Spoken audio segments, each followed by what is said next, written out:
को powered by Vimal. Vimal, बोलो जुबा केसरी. सेवाग्राम आश्रमाला ऐतिहासिक महत्व आहे.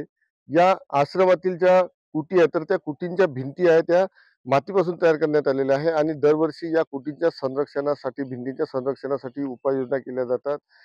यावेळी देखील पावसाळा तोंडावर आहे आणि कुटीच्या संरक्षणासाठी ज्या भिंती आहेत तर त्या भिंतीच्या संरक्षणासाठी झांजा लावण्याचं काम सध्या वेगामध्ये सुरू आहे. आपल्यासोबत येथील कारागीर आहेत. आपण त्यांच्याकडनं जाणून घेऊया.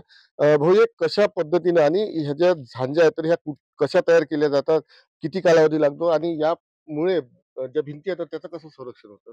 ह्या ज्या भिंती आहेत, ह्या ज्या पाणवळ्या आहेत, ह्या आम्ही आणतो गावावरून, म्हणजे खेडेगावातून. त्या पाणवळ्या आणल्यानंतर आम्ही काय करतो, त्याचा चिरा, त्याची पाणवळी आणि कांबट याचं एक झांजी तयार करतो. आणि ह्या झांजीमुळं कसं आहे, की दिवाळीला पाणी लागत नाही, महत्त्वाची गोष्ट. आणि जास्तीत जास्त आम्हाला 15 दिवस ते 10 दिवसामध्ये आमचं पूर्ण बांधणं कंप्लीट होऊन जातं. यामुळे भिंतीचं कसं संरक्षण होतं? यामुळं कसं आहे, की भिंतीला पाणी लागत नाही, महत्त्वाची गोष्ट. हं. आता भिंतीला जर पाणी नाही लागलं, तर भिंत अजून तिचं लाईफ वाढेल. त्याच्यामुळे हे बांधलं जातं. मातीचं घर आहे म्हणून. दरवर्षी कधी सुरुवात होती याची आणि दरवर्षी पाणी आता जेव्हा पडते रे बा, आखाडामध्ये याची सुरुवात होतं.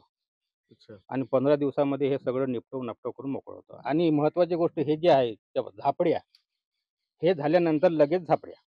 अच्छा. ते झापड्याला जवळपास 8 दिवस लागतं बांधायसाठी.